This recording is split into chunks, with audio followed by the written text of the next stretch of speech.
그동안 자신을 향한 공세를 방어해왔던 한동훈 후보도 어제 상당히 다른 모습으로 토론에 임하는 것을 볼 수가 있습니다. 거의 180도 다른 모습을 보였다. 이런 평가까지 나오고 있습니다.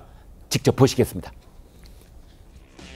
어떤 인신공격을 하지 않겠다고 말씀하신 것도 높이 평가합니다. 원희동 후보께서 한동훈이 가장 가까운 가족, 인척과 공천 논의를 했다라고 하셨고, 원희동 후보님 어떤 가족을 말씀하시는 것이고 어떤 공천에 대해서 개입을 했다는 것인지 말씀을 해주시죠. 거기에 대해서 저희가 언급을 일단은 중단하겠습니다. 아니, 후보님 중단하실 게 아니라 먼저 거짓말을 하셨잖아요. 그래놓고 중단하는 건 얘기가 안 되는 것이고요. 근거가 없으시면 그냥 여기서 사과를 하십시오. 제가 사과를 할 기회를 드리겠습니다. 그런데 이제 여기서 비긴 걸로 하자? 이건 안 되는 겁니다. 사과를 하십시오. 제가 할 말이 없어서 안 하는 게 아닙니다. 이 정도 하시죠. 저에 대해서 하신 그 비방 유지하십니까? 더 이상 언급을 안 하겠습니다. 나 후보님? 전 나 후보님 개인적으로 굉장히 좋아하는데요. 본인께서 8% 차이로 이길 줄 알았으면 지원 요새 좀 할 걸, 이런 말씀을 하셨거든요. 저는 이 말을 들은 우리의 낙선자들이 대단히 실망했을 것 같습니다. 선대 본부장 위원장이셨기 때문에 더 희생적으로 튀셨어야 한다고 생각하거든요. 정말 좀 책임을 뒤집어 씌우시네요. 그때 총선이 얼마나 어려웠습니까? 그냥 본인 선거만 뛰신 거잖아요, 그럼. 그렇죠? 공동선대위원장이 제 이름이라도 빌려줘야지 이게 완성이 됩니다. 이름만 빌려주세요라고 저는 분명히 그 요청을 받았고, 저한테도 강남 같은 데 공천 줬으면요, 제가 정말 비대위원장보다 더 많이 해드렸을 겁니다. 알겠습니다. 네, 지금 이제 보신 것처럼 한동훈 위원장, 한동훈 후보가 작심을 하고 뭐 칼을 갈고 나온 듯한 그런 인상을 주고 있는데요. 상재준 의원께서는 어떻게 들으셨습니까? 아무래도 이제 뭐 토론이고 주도권 토론이다 보니까 네. 저런 어떤 자기를 둘러싼 네거티브에 대해 가지고 좀 해명도 하고 이런 모습이 지금 나왔던 것 같은데, 심지어 원희룡 후보가 언급을 중단하겠습니다. 그쯤 하시죠. 그만하시죠. 라고 두어 차례 이렇게 만류를 하는데도 한동훈 위원장이 계속 사과하세요. 사과하세요. 이제 거듭 반복을 했어요. 그러니까요. 오히려 제가 봤었을 때는 변화된 모습, 189도 다른 모습을 보여준 건 원희룡 후보 아닌가라는 생각이 듭니다. 바로 이제 뭐 직전까지만 하더라도 한동훈 후보에 대해 가지고 거의 뭐 인신공격에 가깝다라는 비판이 나올 정도로 매섭게 공격하지 않았습니까? 네. 근데 이제 토론을 보면은 원희룡 후보인 것인지 희룡원 후보인 것인지 구분이 안 될 정도로 완전 딴 사람이 나와가지고 지금 얘기하는 느낌이었어요. 네. 뭐 아까 얘기했던 것도 뭐 선관위랑 지도부가 뭐 여러 차례 뭐 권고를 했기 때문에 그렇게 변했다라고 하는데, 선관위랑 지도부가 뭐 한 차례만 지금 경고했습니까? 뭐 초반부터 계속해가지고 얘기했는데 그때는 뭐 계속 공세를 하다가 왜 이제 와서 바뀔까?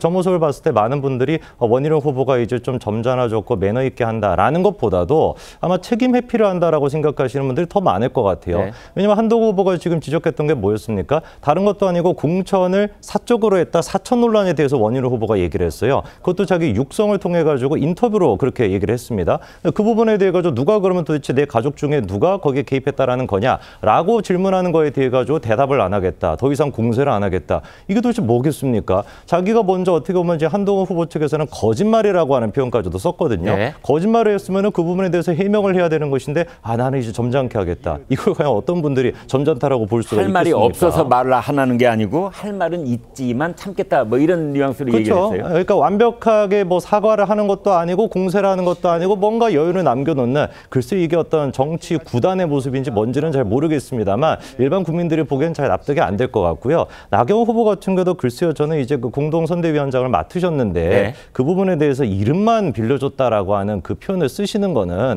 글쎄요, 과연 그거를 당원들이 지금 보고 또 국민들이 보기에 뭐라고 생각을 하실까? 나경원 후보는 이제 한동훈 후보가 그런 질문을 하리라고 예상을 못했던 거 아닐까요? 약간 그런 느낌도 듭니다. 네. 그러다 보니까 조금 당황하신 그런 기색도 있는 것 같아요. 네. 왜냐하면 어쨌거나 저쨌거나 직책이 자기한테 있었고 같이 이제 선거를 이끌어 나가는 상징성이 있었는데, 그거를 토론장에서 나는 이름만 빌려준 거다라고 하면은 솔직히 이게 국민들이 납득이 좀 되시겠습니까? 그래서 이런 부분들을 봤을 때 제가 봤을 때 한동훈 후보가 뭐 공세를 한다라는 것보다도 오히려 자기를 둘러싼 공격에 대해서 방어를 하는 느낌이 좀 컸다라고 말씀을 드립니다. 네, 최 국장님. 뭐 대권 경쟁을 벌일 때도 그렇고 뭐 당권 경쟁을 벌일 때도 그렇고 이제 후보들이 그 어떤 선거 운동 기간 중간에 갑자기 수세에서 공세로 전환을 한다든지 그 반대로 원희룡 후보처럼 한다든지 그럴 때는 되게 왜 그렇게 하는 겁니까? 아니 저게 사전에 이제 이른바 콘티라고 하는 걸 네, 짜잖아요. 네. 아마 한동훈 후보는 어제 상황을 봤을 때는 모든 공격이 나한테 쏟아질 것이라는 가정하에 준비를 했던 것 같아요. 그렇군요. 네. 그러면 이제 역공을 펼치기도 공격이 하고 최선의 방어다. 그렇죠. 이제 그렇게 판단을 했는데 의외로 어제 원희룡 후보는 작전을 바꿨단 말이죠. 네, 네. 아마 그래서 이제 준비해 왔던 것을 이렇게 소화하다 보니까 한동훈 후보가 마치 가장 강성으로 다른 후보한테 공세를 펼치는 것처럼 돼 있고 원희룡 후보는 이제 전략을 바꿨고 뭐 아마 원희룡 후보가 사천 얘기를 했을 때는 본인은 뭔가 이제 근거가 있다고 했는데 그 입증이 어렵잖아요. 네. 그래서 아마 그 부분을 지금 이제 거둬들이는 이런 장면으로 보입니다. 그리고 본인이 얘기 안 해도 이 김건희 여사 문자 문제는 나경원 후보하고 윤상현 후보가 얘기할 걸 뻔히 이제 예상을 하고 어제 나왔던 것이 아닌가 싶습니다. 근데 총선 직전에도 그런 얘기가 사실은 있었습니다. 공동 선대위원장 역할이 뭔지 잘 모르겠다. 아니 저는 나경원 후보가 어제 얘기한 이름만 빌려달라고 해서 빌려달다. 저는 그 말이 맞는 거로 봐요. 그 오히려. 무슨 얘기냐면 그때 나경원 후보의 서울 동작을에 이재명 당시 대표가 몇 번을 갔죠? 뭐 7번인가 뭐 8번인가를 갔습니다. 그랬었습니다. 네. 낙선시키겠다고. 거의 올인하다시피 그렇죠. 했었어요. 네. 그게 얼마나 위협적이에요. 그거 다 알았잖아요. 네. 그러니까 본인 얘기가 지금 아니 나 강남에 공천했으면 딴 데 지원 유세 많이 다녔을 거예요. 저는 그 말이 실감이 됩니다. 실감이 된다.